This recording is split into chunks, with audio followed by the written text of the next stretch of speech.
Would you like to know how to add $400,000 to your practice revenue while spending much less time at the office? Would you like to see fewer patients, have less stress, and really love what you're doing every day? Dr. Todd Shatkin, my guest today, has placed over 30,000 mini implants. He's going to share with you how to add $400,000, work less, really help your patients, your practice, and your family. And we're starting right now.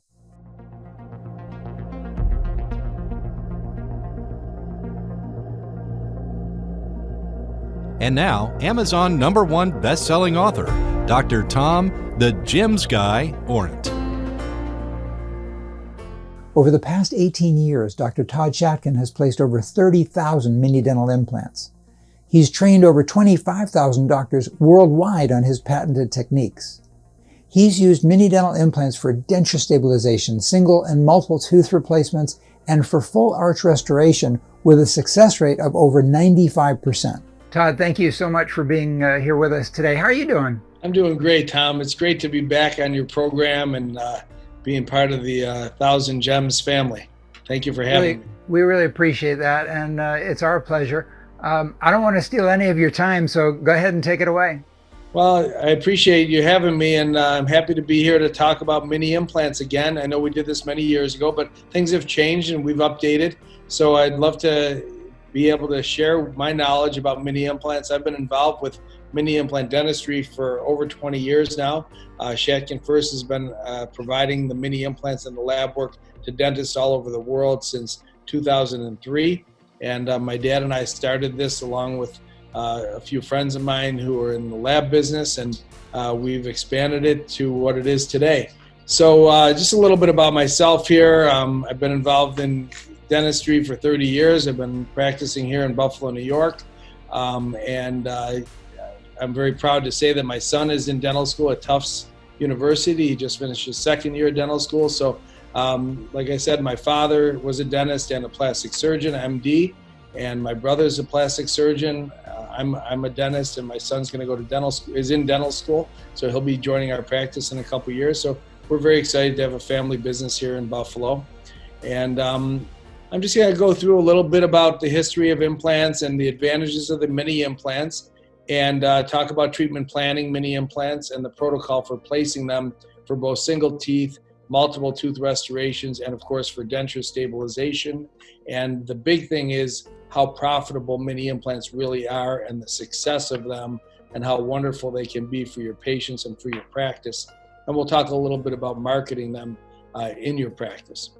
So a little timeline, this is my path that I've taken over the years. Like I said, in around 2003, we started Shatkin First. I've got a couple of patents on mini implant procedures. We started the Mini Dental Implant Centers of America in 2007, and we now have about 75 mini dental implant centers of America throughout the United States and Canada. This is my building, my practice, again in Amherst, New York. I work with my brother, who's a plastic surgeon, and then we have 3 other dentists who work with me in my practice. We just finished this 15,000 square foot expansion where we have our training institute where we teach the mini implants. Usually on a monthly basis, we have about 100 to 140 dentists come here and learn. Of course, we're in the midst of the pandemic, so we haven't had the live seminar. So we're really happy, Tom, that you've invited me on to teach this webinar. The mini implants have completely changed the way I practice dentistry over the past 20 years to a point where we're doing on average about $1 million a month in revenue in my practice, and that's just with myself and 3 other dentists. And one of the things we're pretty excited and proud of is we became an NYU Langone advanced education and general dentistry program for part of our business, for part of our dental practice about a year ago. So we're excited to be welcoming in 4 residents this July 1st to our residency program. But you can see here our seminar room, it's really state of the art. We have room for 140 attendees, and we have live surgery in our state of the art operating room, which is brand new as well. Doctors can ask questions and observe surgery, and I can talk back to them with them during surgery, so we can converse and I can answer questions along the way.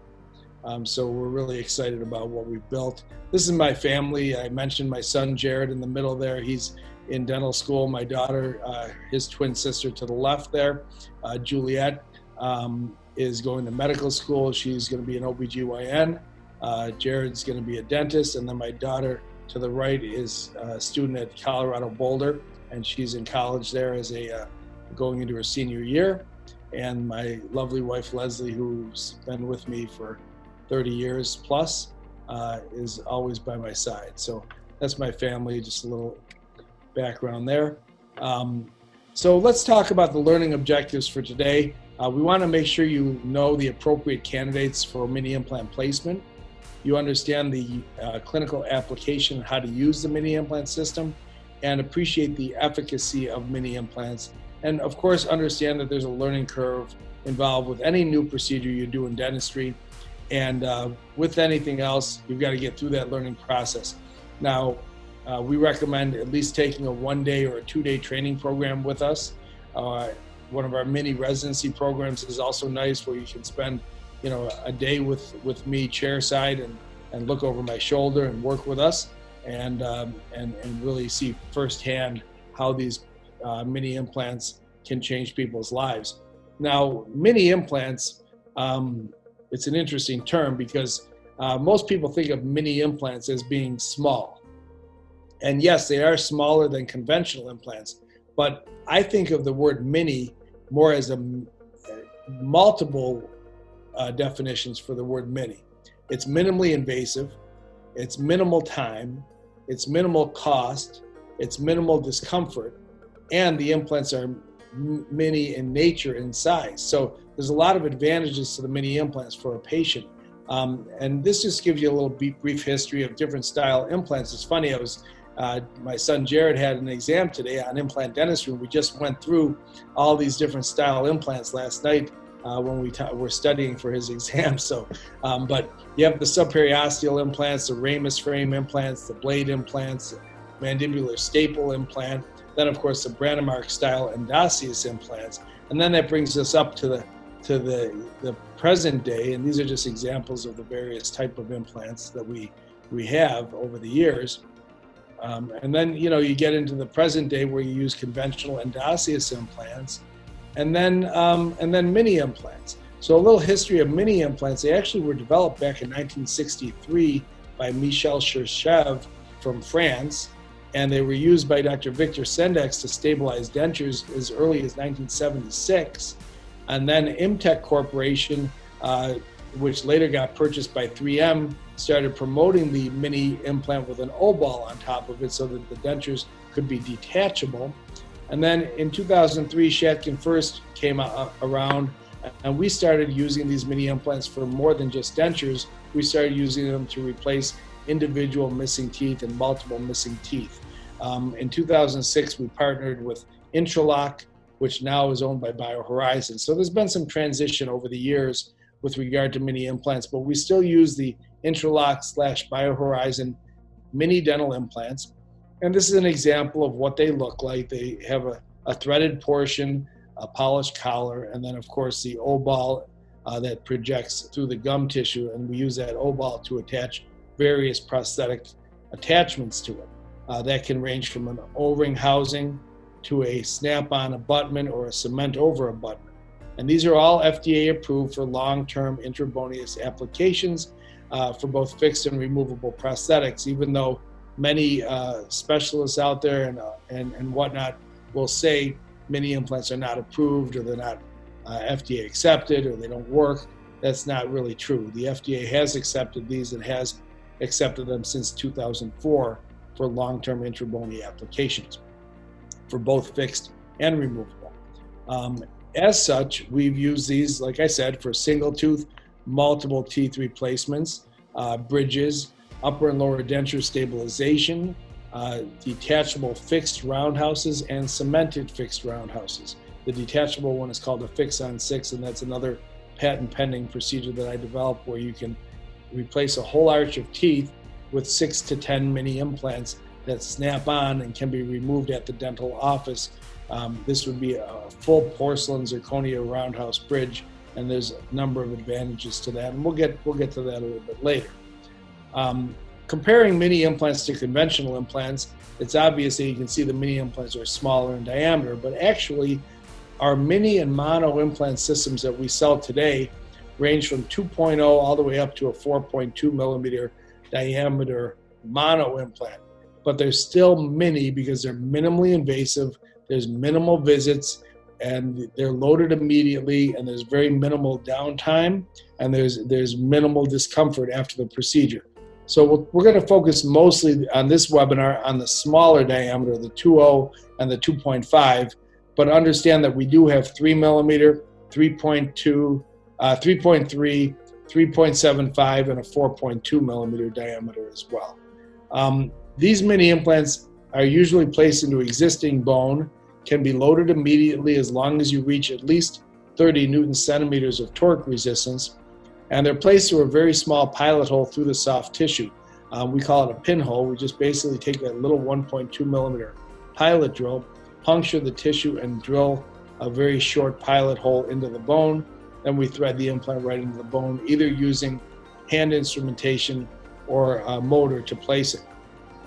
The smallest diameter 2.0 implants can be used on patients who have very, very narrow ridges. Even patients that have severe alveolar ridge resorption can use the mini implants. With conventional implants, it usually requires a bone augmentation or at least 7 to 8 millimeters of buccolingual bone, which is very rare. It's not very common that someone has that much bone. And it usually takes 2 to 8 months for bone healing, for the implants to heal and to osseointegrate in the bone. Very often you need to do a 2-stage surgery.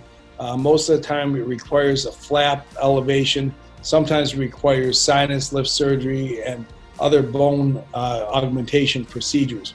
And the other thing is it's not a one-piece system. It's a multi-piece implant. It's got the body, you've got the abutment that's screwed on, and usually you have to use a healing abutment during the healing phase, an impression coping, an impression sleeves, and all that stuff.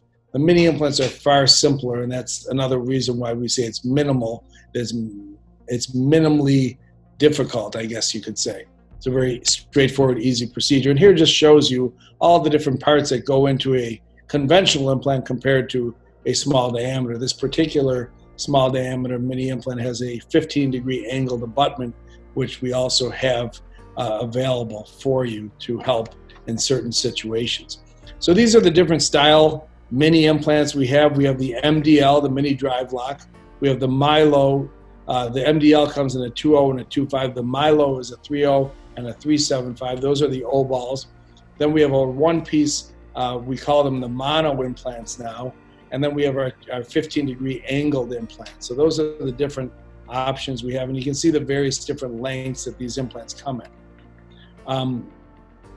Our drive lock implant system, it's very, very straightforward. The great thing about it is when you take the implant right out of the vial, you can grab it with your driver and go right to the patient's mouth. And that's what the drive lock technology is, drive lock technology.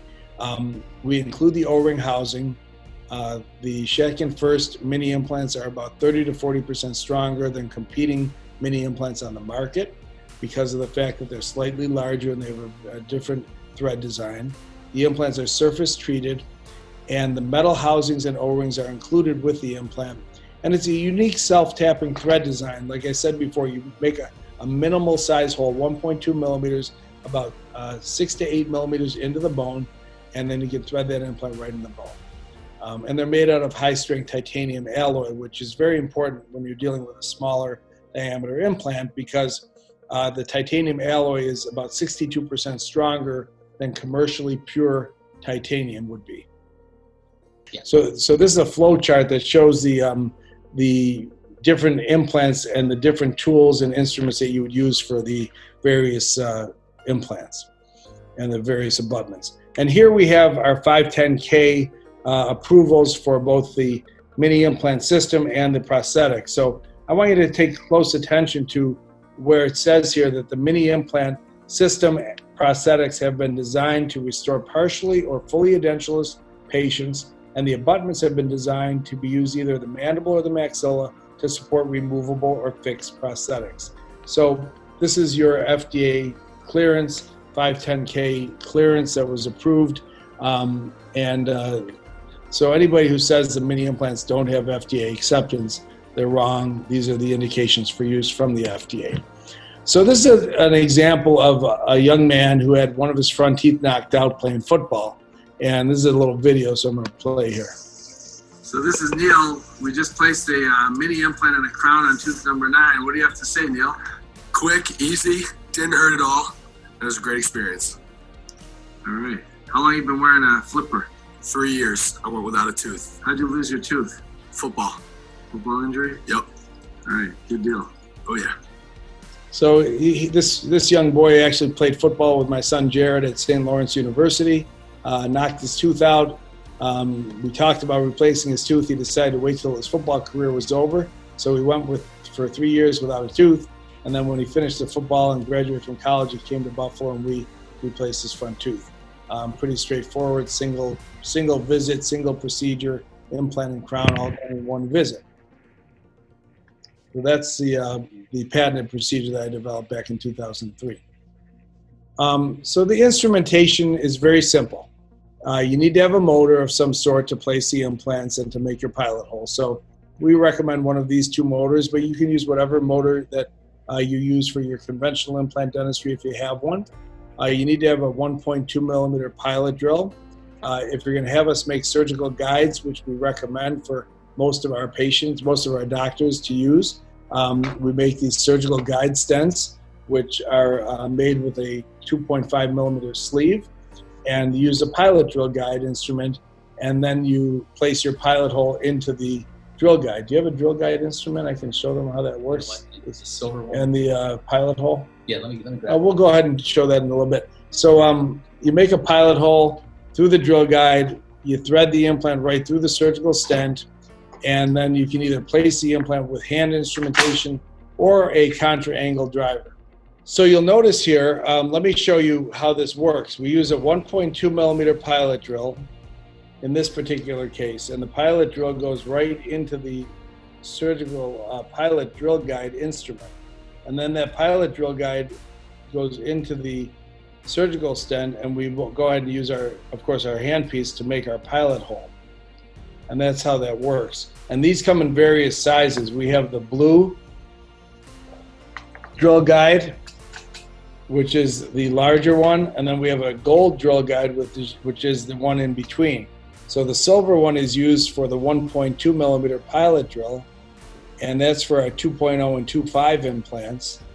Our gold one is used for the a 1.5 millimeter pilot drill, and we have a gold drill that goes along with that, and that's for our 3.0 diameter implants, and also our one-piece implants, our monos. And then we have our 2.0 pilot drill, which has a blue pilot drill that goes with, that's a 2.0 drill, and that goes with our 3.0 and 3.75 millimeter O-ball implants. So as you can see, we have various size pilot drill guides that work with the surgical guide stents, and that all comes in your kit.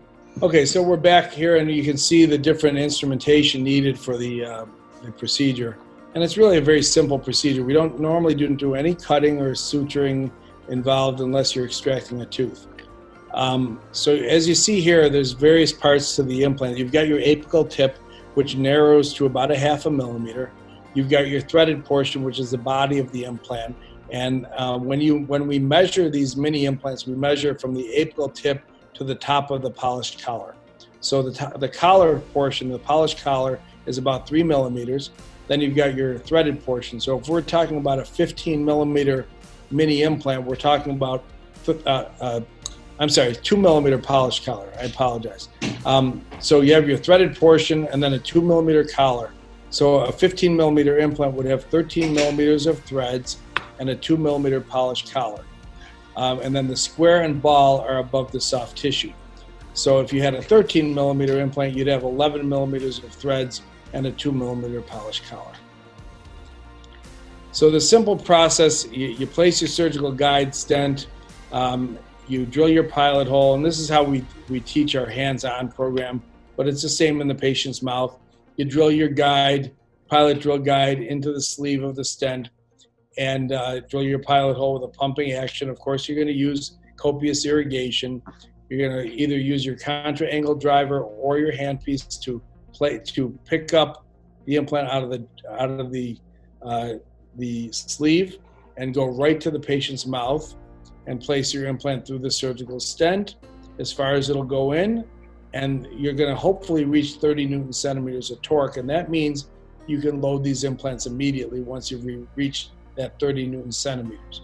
If you haven't reached 30 Newton centimeters, we recommend a soft load or keep it out of occlusion, put a healing cap on there and just leave it completely out of occlusion for about 4 to 6 weeks, and then you can go ahead and take your impression or reline your denture. And the good thing about the mini implants, about 97% of the time, you're going to reach 30 Newton centimeters of torque. And then you'll take the stent out and place the implant just a little bit further until the top of the collar is flush with the soft tissue, just like it is here in this picture. And then the square and the ball are above the tissue. There's a staggering demand for dental implant restorations. There's 178 million Americans who are missing at least one tooth. 40 million Americans are fully edentulous. 30% of adults between 65 and 75 had no natural teeth. And about 195,000 dentists in the United States, only 10% are placing implants. So there's a tremendous amount of patients in your community that need implant dentistry. And the great thing about the mini implants is it's very easy for these patients to accept treatment. We've talked about it before. The cost is less, the number of appointments is less, the procedure is less invasive, it's quicker, it's easier, it's less costly, there's less pain. And those are all the reasons a patient doesn't want to go to the dentist. They don't want pain, they don't want to spend a lot of money, and they don't want it to take a lot of time. The mini implants offer all the advantages that could possibly be available for implant dentistry. So the typical mini implant patient, they may need a couple teeth extracted, they may have missing teeth, they may have loose dentures. Many of them have minimal bone. We know from experience that most patients do not have enough bone for conventional implant. They most of the time require bone grafting or sinus augmentation. The great thing about the minis is they rarely need that type of procedure. We have a lot of dental phobics, and of course we have limited financial resources. And guess what? With this pandemic, it's not going to get any better. People are going to be limited financially on what they can afford, and mini implant dentistry is something that they will gravitate to because it is less costly. So let's talk about single and multiple tooth replacements.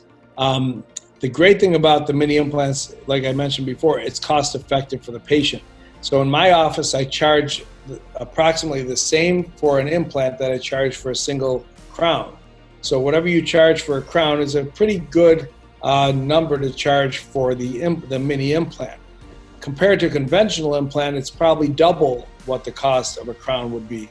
So for example, if you charge $1,000 for a crown, you might charge $1,000 for a mini implant, whereas opposed to a conventional implant might be in the range of $2,000. So I tell my patients it's about 40 to 50% less costly to do a small diameter implant as opposed to a conventional. When they ask why is it less expensive, it's quite a bit less time in the dental office. There's less surgery involved.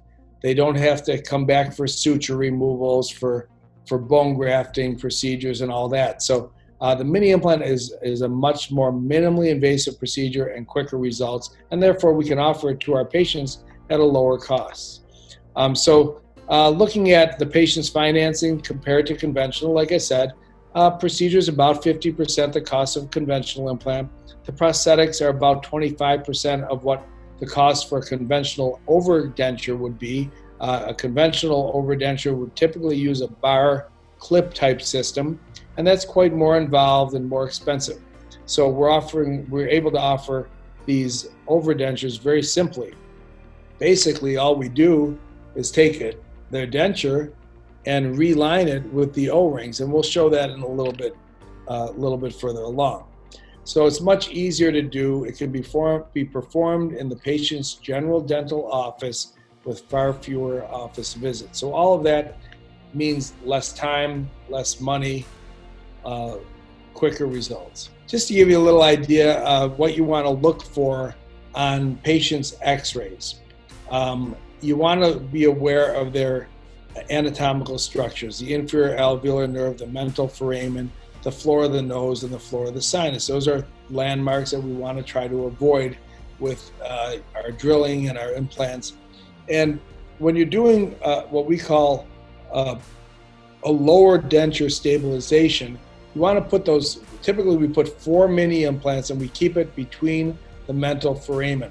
So in the anterior area of the jaw. And you want to keep the most distal of those implants about 1 full tooth anterior to the mental foramen, because you run into that anterior loop. And that's very important, as you can see from the diagram, to avoid that anterior loop. So we recommend 4 to 6 millimeters in front of the mental foramen to place your first of the 4 implants, and then you work your way around. And what's the approximate diameter of the inferior alveolar nerve? And that the reason I asked this question is because I mentioned earlier the mini implants taper to about a 0.5 millimeter tip at the point of the implant. The answer to this question is 3 to 4 millimeters. And the reason we talk about this is because with a conventional implant, if you had a 4 millimeter conventional screw and you drilled an osteotomy and you went down a little too far and got into the nerve canal, you're going to sever the nerve and cause most likely a permanent paresthesia. With a mini implant, because our pilot drill is so small and we never drill the whole length of the implant, we only drill about 40 to 60% of the length, we're never going to hit the nerve with the pilot drill unless you're not being careful. But with the placement of the implant, it's always possible, if we selected an implant that might be a little too long for the space, you could get that implant into the tip of the tip of the implant into the nerve canal.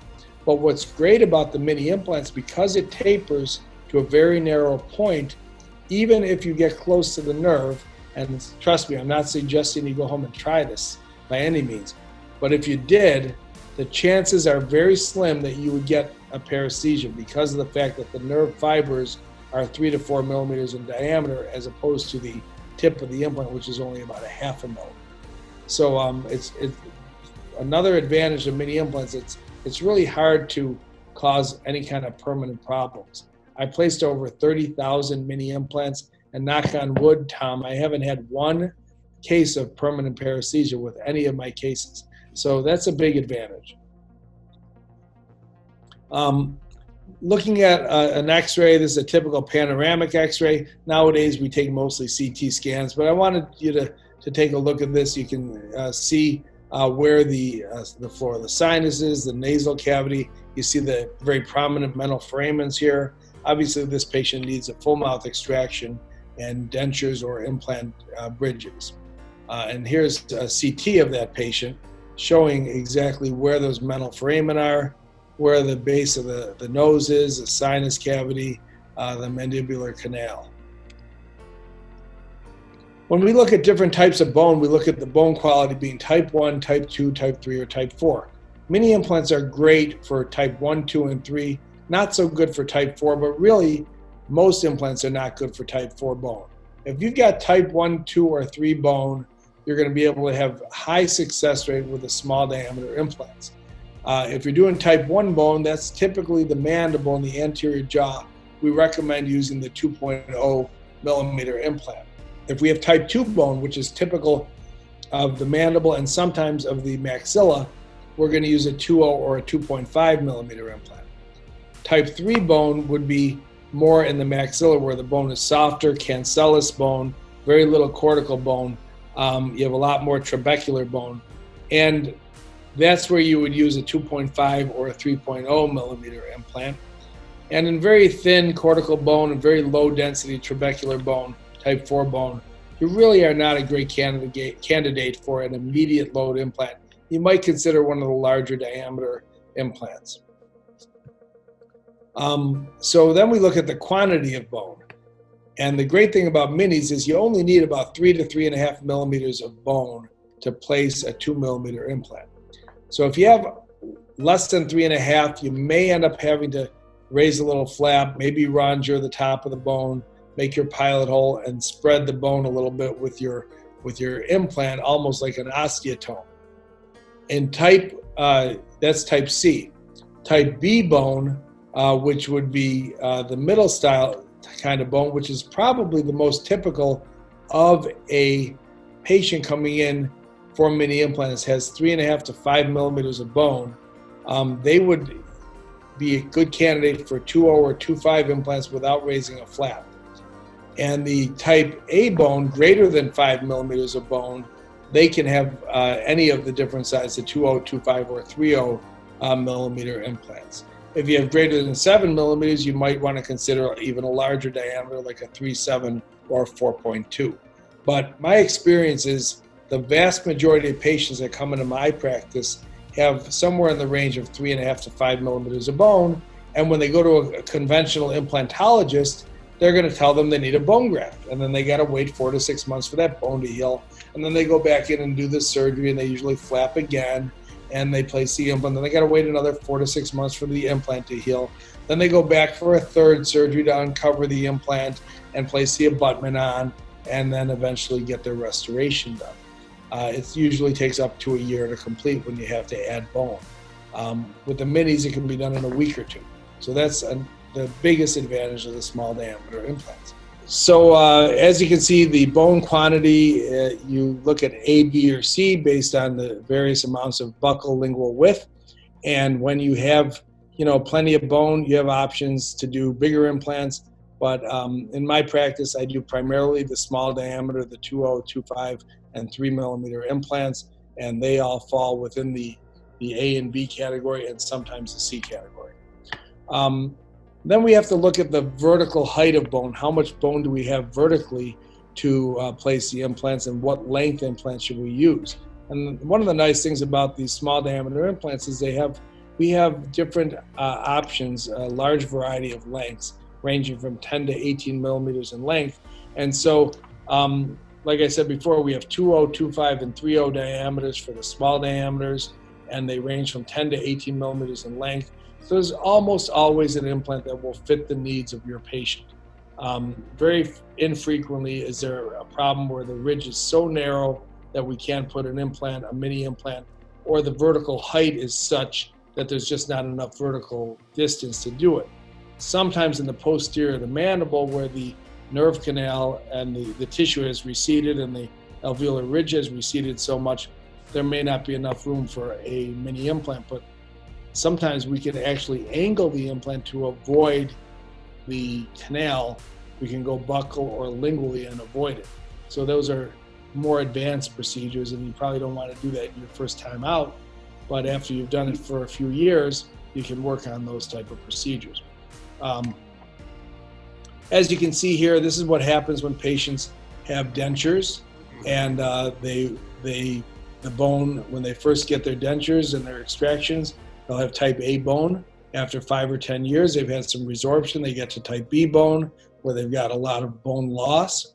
If you wait another 5 or 10 years, you might get to type C, and then so on and so forth.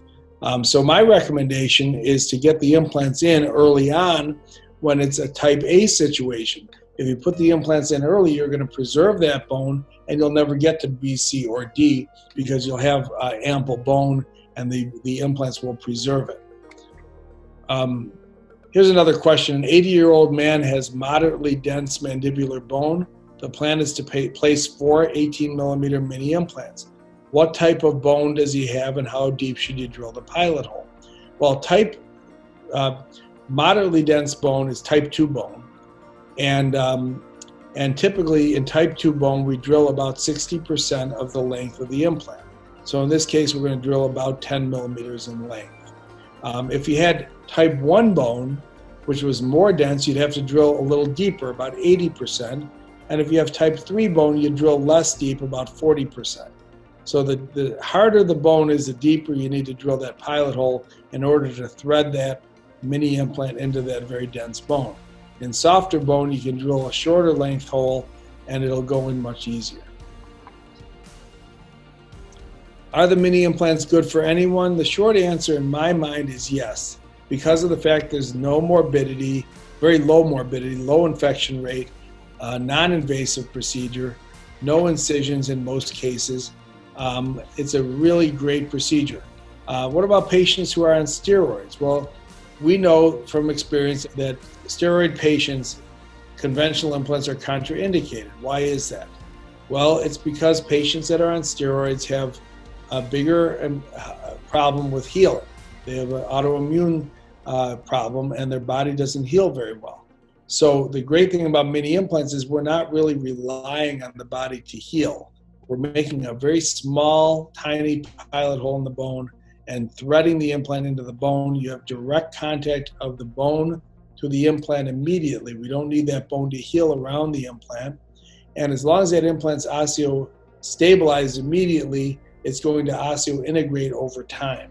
So even patients who are on steroids, diabetic patients, people who take blood thinners because we're not using flaps in most cases, those patients are good candidates for mini implants. I just got a phone call from a cardiologist yesterday on a patient I'm going to be doing implants on next Wednesday, and he was concerned because she's on blood thinners. She takes Plavix and aspirin, and he wanted to know if I needed him to stop her medication. I said, no, we're not doing any cutting. We're not doing any suturing. All we're doing is making a little hole in the gum, almost like an earring piercing, and threading the implant into that hole, and there'll be virtually no bleeding in the procedure. So he was very relieved by that because he really didn't want to change her medication since she's prone to strokes and heart problems. So those are other advantages to doing the mini implants, especially on the elderly, where they don't want to go through all of that stress of large, invasive, long, drawn-out surgeries. They want to get something done quickly, affordably, and minimally invasive. Now, always use an informed consent. I can't emphasize that enough. We use the one that came from the ICOI. Been using that one for many, many years, and I use that same consent for mini implants and larger diameter implants. We do not really distinguish between the two in our informed consent. Implants come in a lot of different shapes and sizes, small, long ones, short, fat ones. Implants are implants. They're all titanium materials. They're all placed in a similar manner, and as far as a patient needs to know, my personal opinion is we use the same informed consent. We should always have the patient read it and sign it and have an opportunity to ask questions before we start. This is the implant packaging that the Shatkin First Intralock Mini Implants comes in. This is the vial within the packaging where the implant is removed, and you see the O-ring housing in there as well. We can make surgical guide stents, either standard surgical guides or 3D CT guided stents. Most of the time we recommend a CT guided stent now. If you don't have a CT scanner, you can use a mobile CT service that will come right to your office to do the CT scans or to the patient's home to do them. And you can send those to us. If you don't want to deal with CTs, you can send us a panoramic or intraoral x-rays, and we will plan the case manually on the stone models like we've been doing for the last 15 or 17 years. But nowadays, there's no reason why you shouldn't be able to get a CT scan. How many implants do we use to support a molar crown? Now that's a great question. With the mini implants, we recommend 2 mini implants for a molar crown. So if you're doing a single molar, we would use 2 2.0s or 2 2.5 implants. But nowadays, we're also using these mono implants, which are absolutely phenomenal. It's a special implant made in Israel that Shatkin First is distributing throughout the United States. And these implants have a very aggressive tapered thread. And we can use a 3.75 for a molar very easily. And what I really like about these mono implants is they have a bendable head and a preppable abutment. But if you're talking just mini implants, we usually use 2 mini implants for molar. But if we're going to get into the 3.3, 3.75, 4.2 implants, you can then use just 1. And these are still minimally invasive because they're immediate load implants. You don't have to wait for healing as long as you reach that 30 Newton centimeters of torque. I've done over 200 now.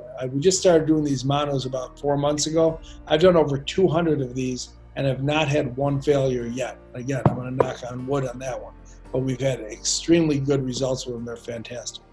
So before you do the procedure on the patient, and even especially now with this coronavirus, it's very important to do proper cleansing of the tissue, both extraorally and intraorally before doing a procedure. I always have the patient rinse with a mouth rinse before they sit in my chair, and then we go one step further. We wash the face with betadine to clean the mouth off. Unless they have an allergy to iodine, we want to make sure they don't, but that's pretty rare. Infiltration anesthesia. Infiltrate on the crest, buccal and lingual to the crest. We rarely use block anesthesia. It's usually just infiltration. The reason for that is it keeps the nerve awake and alive, the mental nerve and inferior alveolar nerve. So if you get anywhere near the canal, patient will feel some discomfort and they'll let you know. And you can stop, take an x-ray and check things. We place the surgical guide stent in the patient's mouth. We make our pilot hole through the patient's pilot drill guide instrument, and then we place our implant through the stent. And here's your implant coming out of the vial, going right to the patient's mouth with the driver. And there's the implant in place. And there's the final, this is a different case, but this is a final x-ray of 3 mini implants in the lower left quadrant with the crowns placed. All done in one visit. So what's great about the mini implant and the first technique, the Shatkin first procedure that I developed, Tom, is we can place the implant and the permanent restoration all in one visit. That's the first technique. And we can do it for a single tooth, multiple teeth, and a full arch of teeth, even if you wanted to. What I recommend is if you have ample bone and good occlusal space with a very straightforward situation, if you have 3 or 4 teeth or less, I would do those in one stage. If it's more than 4 teeth, I would do it in 2 stages. But many of our doctors prefer to do all their cases in 2 stages, and other ones like to do them in 1 stage. It's really preference, whatever you prefer, if you want to do it in 1 or 2 steps. What's the MDL thread size that we would use in a patient with type 3 bone? We talked about that earlier.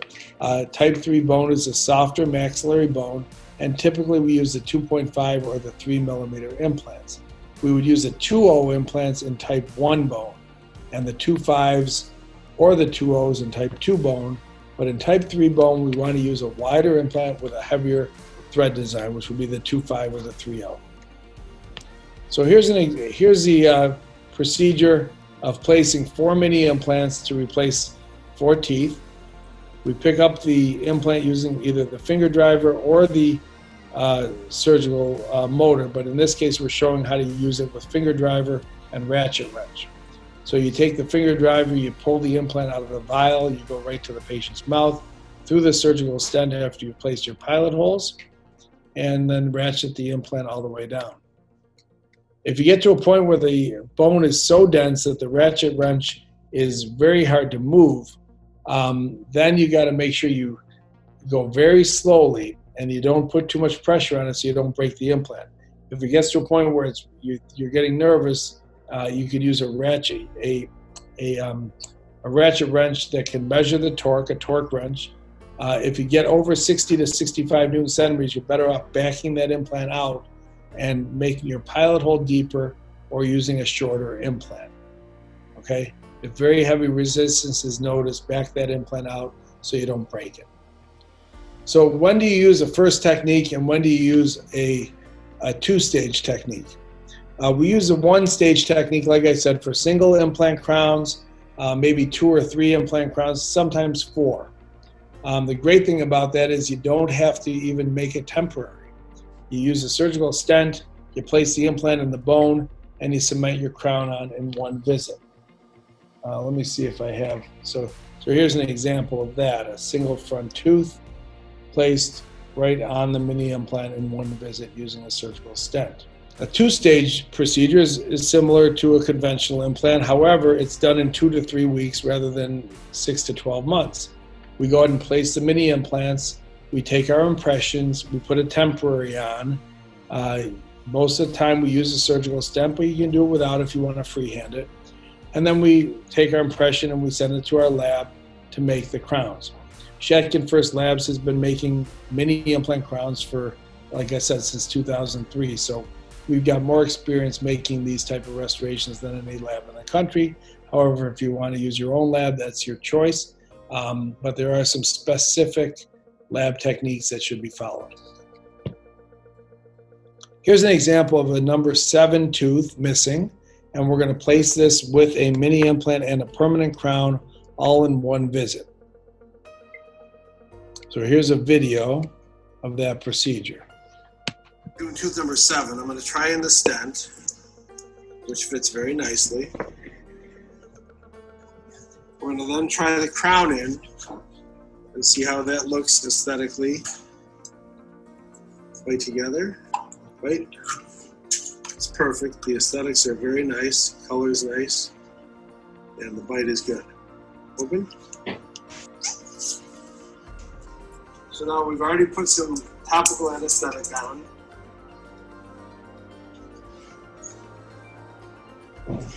We'll go ahead and get him numb. A little pinch, okay?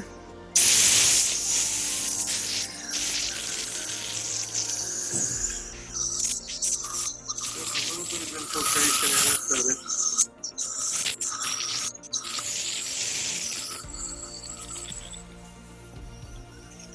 On the crest, lingual, and buccal. That's all you need. And I use Shatkin primarily for my local anesthetic.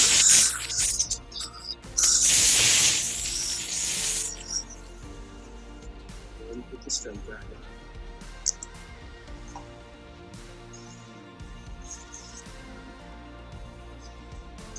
We're using 2.5 by 15 implement.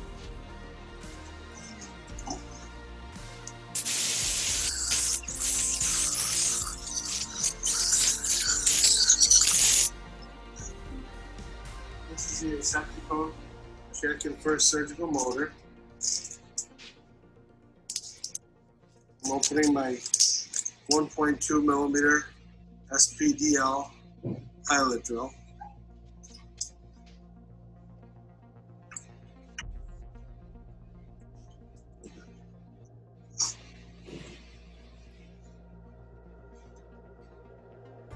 We're going to use a silver drill guide because that works with the 1.2 drill.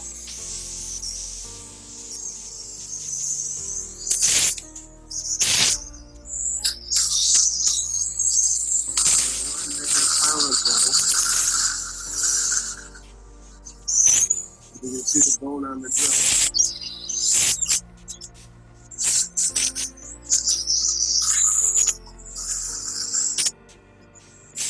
Triangle driver, 2.5 by 15 implant.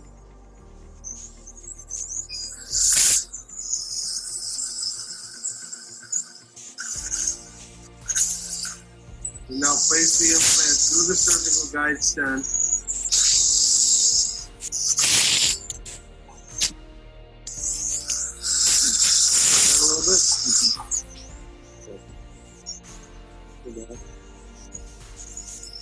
He's a little bit, so we give him a little bit more anesthetic. Especially on the palate of the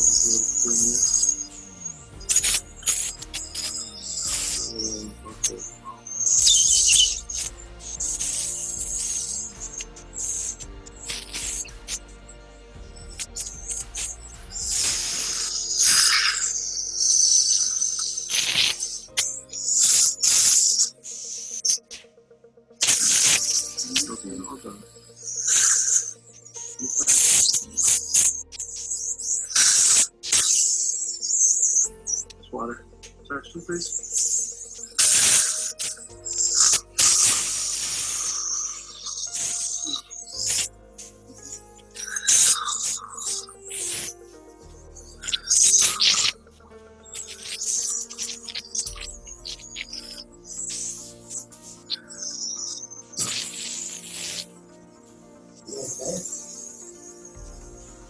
just gonna turn this in a couple more.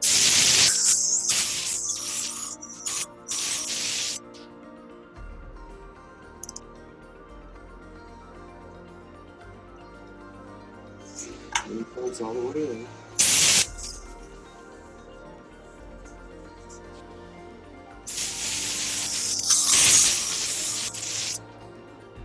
Right together. And the crown is tried in, it looks good. We'll go ahead and cement that open for me.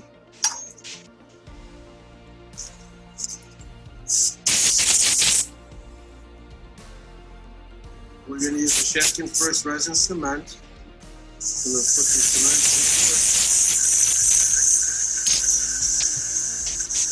into the crown, a little bit on the implant itself.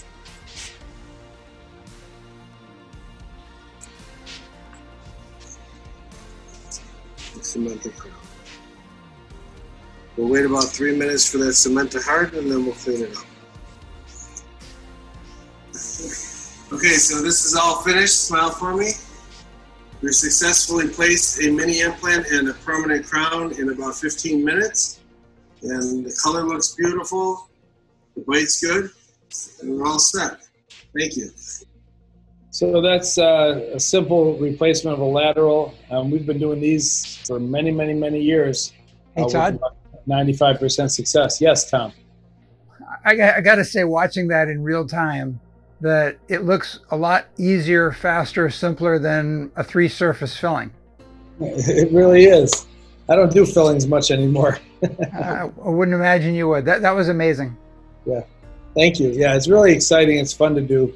Like I said, we do these every day. And like I said, you can do it in a single stage or 2 stages, whatever you prefer. But it makes it easy when you do a 1-stage implant and crown because you don't have to deal with temporaries. And the patient leaves with a beautiful tooth. So just comparatively, this is what has to be done with a conventional implant.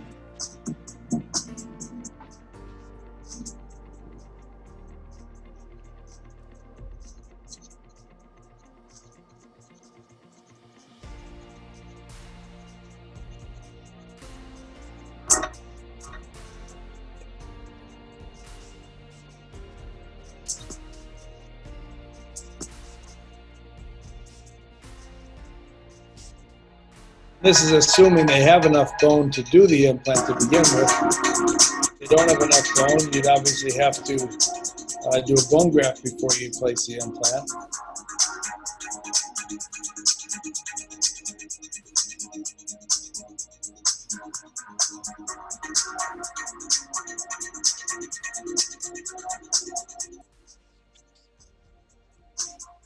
Then you're going to wait, 4 months, 5 months for the soft tissue and the bone to heal, and then go back and uncover it. Could be 3 months, typically it's 3 to 5. Open it back up and do a second stage surgery.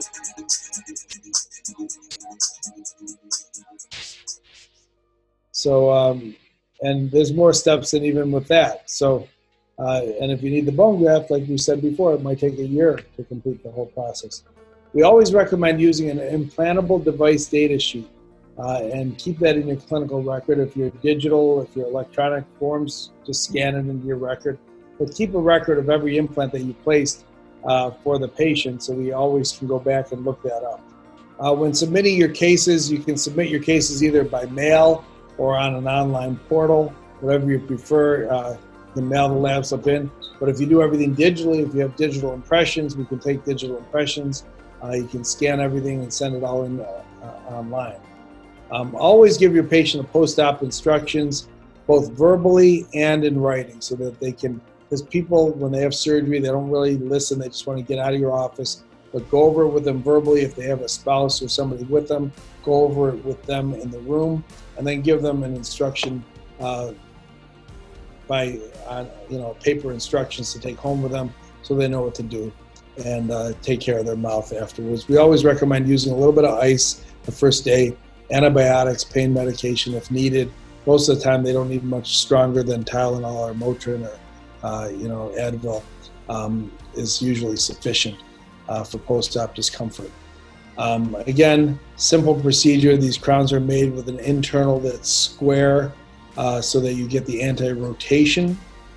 We use a resin cement that's a dual curing cement. You can use any cement you want. This happens to be our product. We recommend putting the cement both in the crown and a little bit on the ball and square, sandwich it together, and then after about 90 seconds, start cleaning off the rubbery cement. Here's a very happy patient after we did her procedure. Tell me about your experience with that number 14 mini implant crown you had done. It's the best dental experience I've ever had. 20 minutes, you're done. And my dentist actually wanted to do just a regular implant going into the nasal cavity and putting me through hell, basically. And that's why I'm here with you. He wanted to do a sinus lift and bone graft. Yes. Torture me. How long did he say it was going to take to get that done? Oh, quite a few procedures and a lot of discomfort. Probably about a year. A long time. And so when did I do this implant? 2 years ago. Yeah, for number 14. And we put 2 mini implants in and a permanent crown. And you're just here for your annual follow-up. And it feels good, right? Best experience for dental, yes. Yes. And tell me what you said earlier. You're excited because you're never going to get a tooth. Oh, never. It's the only tooth I can rely on. So I told you to outlive me too. All right. Well, it's a pleasure having you as the patient, Joan, and thank you very much. My pleasure too. Thank you, doctor. Yeah, so these patients are really, really happy when you do these procedures. They come in with a missing tooth, they leave with a tooth, and of course she's had hers for a while. So how often do we see the patient during the first year of implant placement? Typically I see them for the first week or two several times, and after that we'll see them about every 3 months for the first year, and after the first year we see them every 6 months for their regular checkups and cleanings. So the first year we'd see them every 3 months. With denture stabilization, let's talk about that because that's the other reason we use mini implants very often. Who are candidates? Anyone who has difficulty wearing a lower denture or an upper denture. If the dentures are slipping, if the ridge is poor, if they can't tolerate the palate because they gag, if they have a large tori, palatal or mandibularis, or if a patient just wants to have more self-confidence because they're worried all the time that their dentures might slip and fall out of their mouth. So mini implants are great because you can either use their existing denture or make them new dentures depending on how old and how the dentures are fitting and the aesthetics of them. And we can stabilize that denture. They no longer need to use glue, adhesive, powders, any kind of tissue snaps, sinus surgeries. We can do 4 to 6 mini implants in each arch and stabilize their denture very easily and affordably in one visit. Basically, we like to have a cone beam. We don't have to, but if you have the access to the cone beam CT, that's great. We can measure the length of the implant. We can look at the buccolingual width. And when we talk about the implant length and type, what size would we use on a patient that has plenty of bone, 21 millimeters of available bone vertically in the maxilla? Well, the answer is simple. We're going to use the longest possible implant available for that bone with one caveat. So in this case, we're going to use an 18 millimeter, 2.5 millimeter diameter. If this was in the mandible and the bone was type 1 density, even if I had 21 millimeters of bone, I would not use an 18 millimeter because it's going to be very difficult to screw that implant all the way in. So in type 1 bone, I don't use the longest implant possible. I'll usually use 1 or 2 steps shorter. So I might go with a 13 or a 15, but most likely 13 in type 1 bone, even if I have ample vertical height to go longer. The reason for that is it's very difficult to thread these implants into very dense bone. So, but in the maxilla, when you have enough bone, you use the longest one possible. We use these Thompson marking sticks to mark the location of where the implants are going to go. We can use those right through the surgical guide stent, or we can use them right on the soft tissue by themselves. We also use a surgical skin marker to mark locations. If we're not using a stent, we can use this marking pen to mark the locations in the denture and then transfer those marks to the soft tissue. When placing the marks in a lower denture to place mini implant positions, what teeth position should these marks be placed? We spoke earlier about the fact that we want to always keep the lower implants anterior to the mental foramen, about 1 full tooth. We know that the mental foramen the mental nerve exits the mandible at the mental foramen, which is typically between where the first and second bicuspid would normally be. If we follow my rule, then we're going to move 1 tooth forward. We're going to go just distal to where the canine would be. So we'll put the most distal implants between the canine and first bicuspid area, and then in the anterior area around the lateral incisors. We're going to infiltrate anesthesia like we talked about before on the mark, buccal, and lingual. Again, we're not going to use a nerve block. And why is it that we're not going to use a nerve block? We mentioned this earlier. By not using a nerve block, we keep the patient's sensation of the mental nerve active. This allows patient feedback during the procedure and reducing the risk of nerve damage. Again, we're going to go to the mouth. We're going to use our pilot drill guide instrument, make our pilot holes through the surgical stent, and we're going to drill all the way down, as far down as you can go with the drill guide in place. And that's going to make your pilot hole about 6 to 8 millimeters in depth. If you need to go deeper because of dense bone, take the drill guide out and drill a little bit deeper. We're going to completely insert the implant so that the ball and square are above the tissue and the threads and collar are below soft tissue. So you want the entire square and ball to be up above the gingiva. Take your post-op x-ray or CT scan and check the positioning. When do we use a ratchet wrench? We spoke about earlier. We're going to use a ratchet wrench for the final few turns of an implant when extremely dense bone is encountered.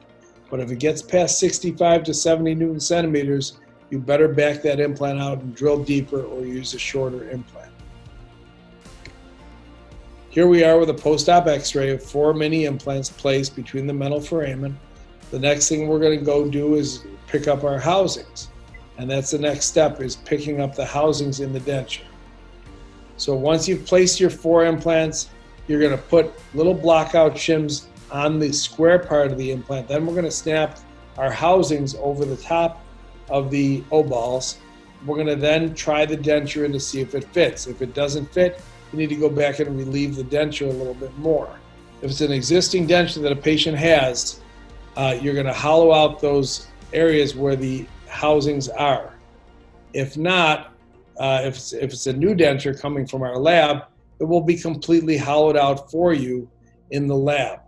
So it'll come to you where you can then try the denture in and see that it passively fits over the 4 housings. And then just make sure it's seating all the way and it's passive, it's not rubbing on those housings at all. Once you've verified that, you can go ahead and do your reline. So the next step is using the reline material. And this again is a Shatkin First reline material that we fill the denture with and then seat the denture in the patient's mouth for about 5 minutes and have the patient bite lightly together during that time. Once the reline has hardened, you can snap the dentures out of the patient's mouth. Take those, don't forget to take those shims off the implants, because if you leave them on there, they can work their way down around the implants. So take those off. You've got your dentures relined, snap them in place, and have the patients wear those dentures for at least 24 to 48 hours without removing them. We oftentimes will shorten the border of the denture as well to make it less pressure on the vestibular flange areas so that they don't get any sore spots. So shorten the border, especially on an existing denture. We'll go back and shorten that border about 1 millimeter or 2. Again, put them on antibiotics and some pain medicine if they need it. Ice on and off the chin. Dentures in for 24 to 48 hours. Why is that? We want to prevent the soft tissue from swelling up around the O-ball implants. If the patients take the denture out and they don't put them back in the first 24 to 48 hours, that tissue can swell up. So you want to make sure that denture stays in place. all right? And we want to be the first person to take out that denture. We don't want the patient taking it out at home. So we want to do that ourselves. We'll see them in 24 to 48 hours to check them. If you do the procedure on a Friday and you're not seeing patients till Monday, let them keep the denture in all weekend. It's fine. It's not a problem. We want to be the first ones to remove that denture, and that's very important. Once we do that and we take it out and we check the healing, then we want to show the patient how to do the insertion and removal of their dentures. Make sure they can accomplish that in the chair while they're in the office. 24 hours later, there may be some minor adjustments to the denture. If it's 24, 48, 72 hours, it doesn't matter. Come in, make your minor adjustments for the denture. And again, I'll see the patient 3 or 4 days later, and then about a week later. And after that, most of the time, they don't need to be seen again for about 3 months. We recommend changing the O-rings in the denture housings about every 6 months. So twice in the first year, you'll replace the housing O-rings. I don't charge my patients the first year. We start charging them after 12 months for O-ring replacements, and we charge our normal hygiene fee. We put them on our hygiene recall. They come in every 6 months for having their dentures cleaned and their O-rings changed. And that's how we do it. And we charge them for a cleaning, basically. What have you accomplished in about an hour of chair time? You've stabilized a loose denture. You've given a patient confidence and comfort physically and emotionally.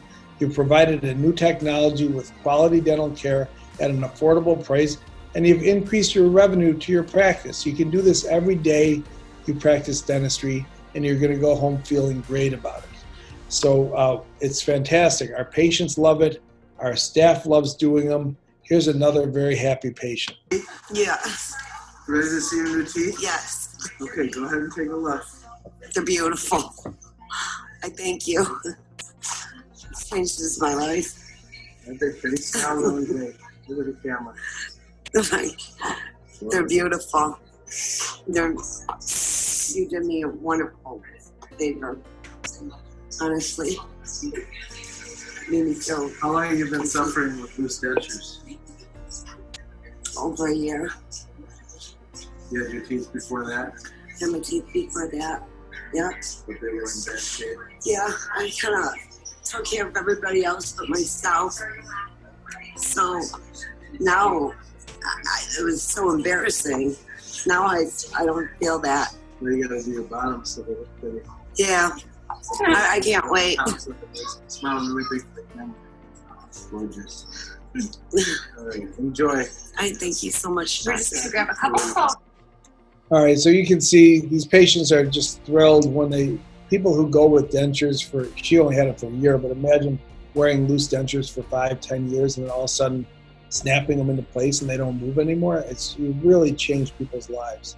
So why do we keep the denture in for the first 24 hours? We talked about that, to prevent soft tissue swelling around the implants and allow the tissue to heal and adapt properly around the implants. So there's a lot of articles out there supporting the use of mini implants. We did a 12-year study, 5,640 implants. We had a very good result with these mini implants, roughly about 94% overall success rate over 12 years. That's comparable to conventional implants. Studies for conventional implants of 10-year survival are usually in the 85% range, sometimes 90. Our mini implants have 93 to 94% 10-year survival rate. If you look at females and males during this 12-year period, it was a higher success rate in women than men. And I think that's mostly because of the fact that women do a little better job of taking care of themselves, and they also probably don't have such strong muscles in their jaws, and they don't clench and grind as much. With the mini implant diameters, we had a higher success rate in the 2.0s and the 2.5s than we did with the 3.0s. However, it should be noted that I usually use the 3.0s to replace a failed 2.0 or 2.5. So these mini implants that were going in, these 3mm ones were going in an already failed area. So the 2.0 and 2.5 are pretty comparable success rates. And then once you get past the 10mm implant, the success rate as far as length goes is about the same. So the average time until an implant would fail would be about 5 months. If you reach that 5-month threshold, the chances are very high that these implants are going to last a long, long time. The majority of the ones that fail early, within the first 5 months. And we have about 2.5% higher success rate in patients that are not smokers than we do with smokers. And like I said, there's dozens and dozens of articles. We have them all listed on our Academy website, www.iamdi.org, and you can look at hundreds of articles about mini implants from all over the world, not just here in the United States. So clinical considerations for a beginning mini implant dentist. Number one, they should be trained. Okay, so come to a full day or a 2-day course that we have. We have them coming up. We have a full day webinar on May 29th this year of 2020.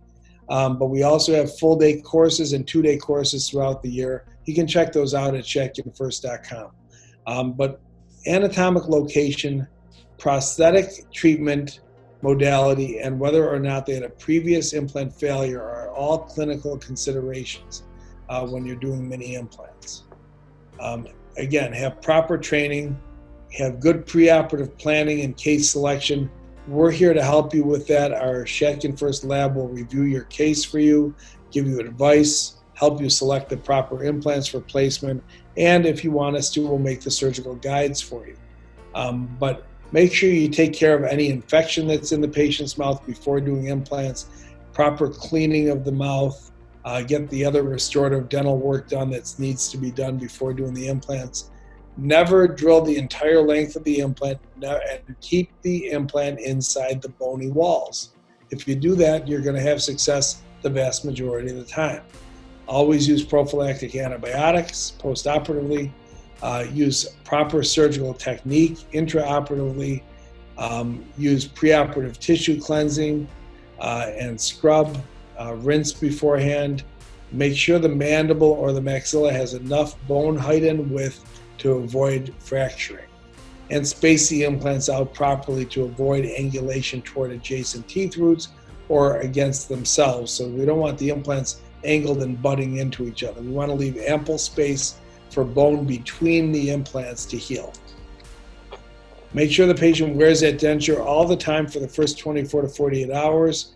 See that patient regularly during the healing period for the first couple of weeks, and after that every 3 months during the first year and every 6 months thereafter, because if you don't follow up with them, the O-rings will wear out, and then all of a sudden they're going to be rubbing the implant on the metal housing, and that's going to cause wearing of the implant and maybe premature failure because of the undue stresses. So it's very important to get them on a recall program. It'll help your hygiene recall too, because you get these patients coming in every 6 months. So let's talk a little bit about profitability of mini implants and the success rates. How will mini implants change your life? Emotionally, you're going to be satisfied. You're going to build patient relationships and referrals. You're going to have more time to spend with your family because you're going to be making more money. Mini implants can change your practice. Patient satisfaction, doctor satisfaction, the staff gets excited about these. It's financially accepted by the patient, and it's financially rewarding for you with a minimal upfront investment for your practice.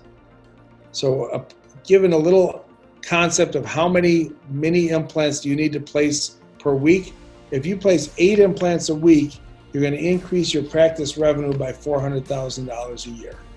And the average, if you look at the average dentist in America, and the most recent ADA questionnaire showed what the average general dentist makes, it's about $540,000 collection and about $170,000 take home per year. Imagine doing just 2 denture stabilizations a week, 2 hours of treatment, you can make $400,000 a year.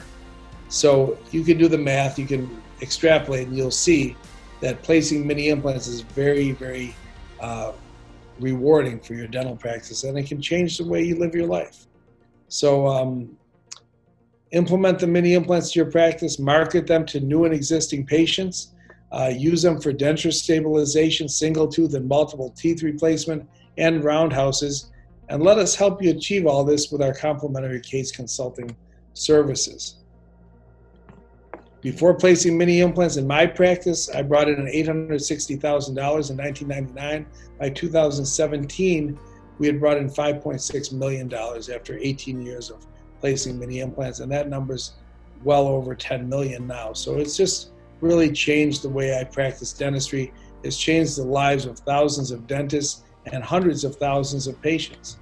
So without getting into too much detail about the money, I just want you to know that we're doing a lot of different things to bring these patients in. We're using TV, radio, print, newspaper, websites, online marketing, and we do community events. We do a number of different things. It's not just one thing that's going to help bring a patient to your practice. They've got to see you over and over and over in different venues, different aspects of marketing. So to that effect, we have a marketing department that will help you to market these mini implants to your practice as well.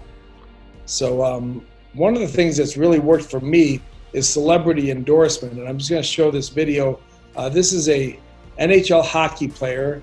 His name is Mike Robitaille. He played in the NHL for 10 years. He played for Buffalo Sabres and other teams.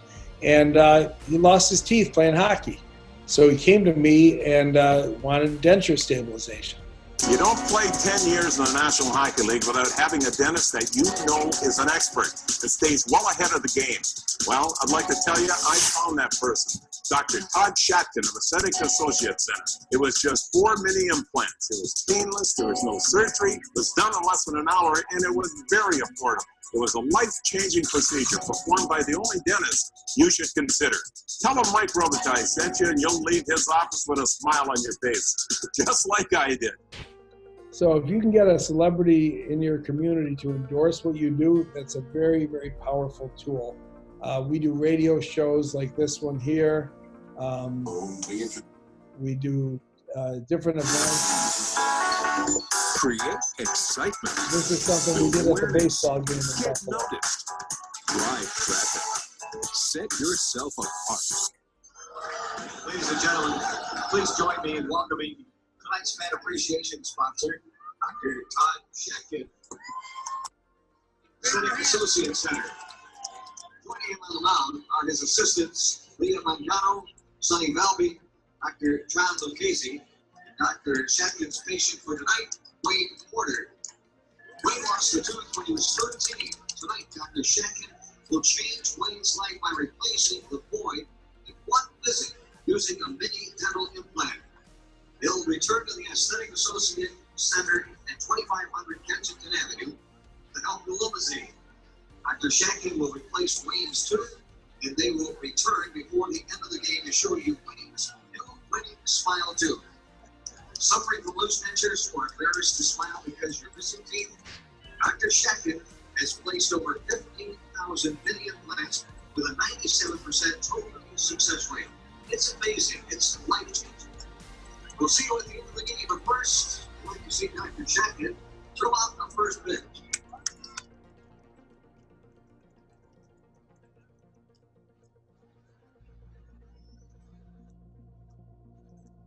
Just a little bit outside.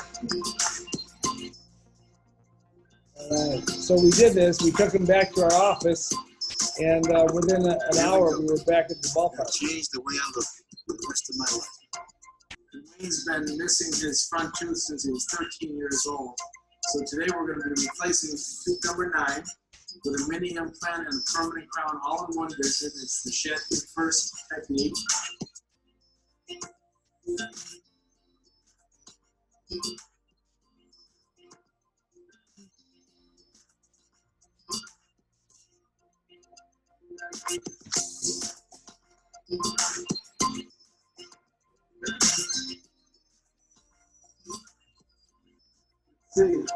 Wow.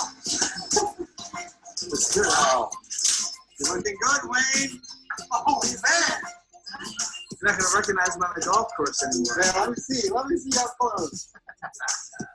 That's pretty good. That's outstanding.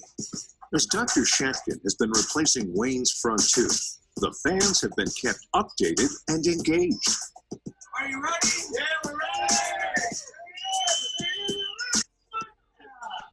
Show us your smile. Dr. Shatkin and Wayne return to the ballpark before the end of the third inning.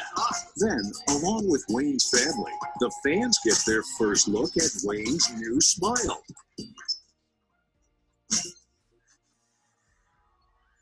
So these are just things that we do here in Buffalo. Dr. Shatkin and his staff, along with Wayne and his family, kick off the Bison's final game finale. It's the climax of the promotion, illustrating how quick, painless, and life-changing Shatkin First Mini Dental Implants can be. Then it's time for the big reveal. Ladies and gentlemen, please direct your attention to the field. It's time for the big reveal. Dr. Shatkin has returned from the Aesthetic Associate Center. Speaks in Wayne Porter. And now, Dr. Todd has replaced Wayne's missing student with a wild dentist in my opinion. You want more information on many dental implants? Go to www.shatkinimplants.com. So that gives you a little idea of what we can do in a short 1 or 2 visits. If anybody has any questions, they can call us at Shatkin First. They can call my cell phone if they want to talk to me directly, or they can call our office. We'd love to see you at one of our upcoming training events.